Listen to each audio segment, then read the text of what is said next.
Good evening செல்லக்குட்டீஸ், good evening. மிக முக்கியமான ஒரு அறிவிப்பு, ஒரு அவசர அறிவிப்பு அப்படின்னு கூட சொல்லலாம். 12ஆம் வகுப்பு மாணவ செல்வங்களுக்கான இந்த ஒட்டுமொத்தமான அசல் மதிப்பெண் சான்றிதழ் எடுப்போம்.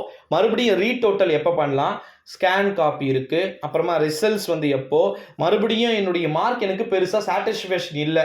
ஓகேங்களா, நான் மறுபடியும் மார்க் நான் எதிர்பார்த்த மார்க் அதிகம், ஆனால் வந்த மார்க் கம்மி அப்படின்னு சொல்லக்கூடிய ஸ்டூடெண்ட்ஸ்க்கான ஒரு வீடியோ.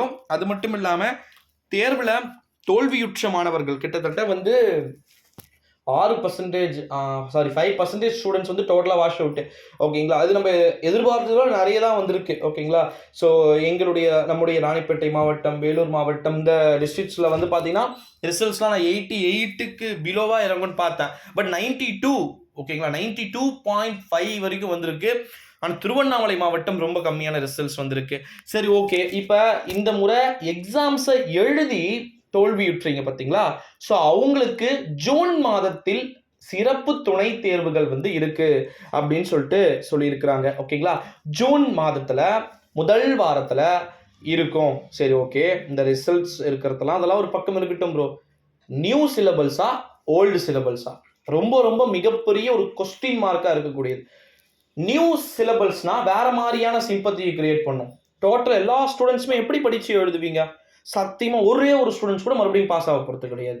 ஏன்னா நியூ சிலபஸ்னா அதை நடத்துறதுக்கு டீச்சர்ஸ் கிடையாது, கைடும் வராது, லேட் ஆகும், ரொம்ப கஷ்டப்படுவீங்க. பட் ஒருவேளை ஓல்டு சிலபலாக இருந்தால் பிரச்சனை இல்லை. ஏற்கனவே வந்த மனப்பாடம் இருக்கும், ஏற்கனவே வந்த திருக்குறள் இருக்கும், அதெல்லாம் படித்து எழுத போகிறீங்க. எக்ஸ்ட்ரா ஒரு 5 மார்க்கில் ஃபெயில் ஆகிட்டுவீங்க, 10 மார்க்கில் ஃபெயில் ஆகியிருக்கக்கூடிய ஸ்டூடெண்ட்ஸாக இருந்தால் அதுக்காக தான் சொல்கிறோம்.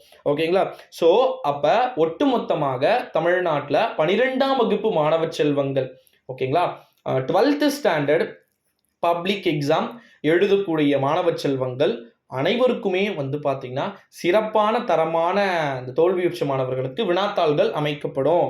அந்த வினாத்தாள்கள் வடிவமைப்பின்படியே அனைவருக்குமே பார்த்தீங்கன்னா இந்த பேப்பர் கரெக்ஷன் செக் பண்ணும்போது, ரீசெக் பண்ணும்போது இந்த 5% ரிஜெக்ட் ஆகிருக்குன்னு வச்சுக்கோங்க. 95, 95, 96, 97, 96, 97, 98, 99, 100 இந்த 5%ல மறுபடியும் எக்ஸாம் நடக்க போகுது. அந்த 5% எழுதுவாங்களான்னு கேட்டிங்கன்னா வாய்ப்பு இல்லை. 2% கண்டிப்பாக அப்படியே விட்டுட்டு போயிடுவாங்க. ஓகேங்களா, நான் என்ன சொல்றேன்னா விடவே கூடாது, கம்பல்சரி எக்ஸாம்ஸ் எழுதுங்க. ஏன்னா செகண்ட் டைம்ன்றதுனால கொஷின் பேப்பர் இந்த முறை பர்சன்டேஜே நம்ம எக்ஸ்பெக்ட் பண்ணதை விட ஏகப்பட்ட பர்சன்டேஜ் வந்துச்சு.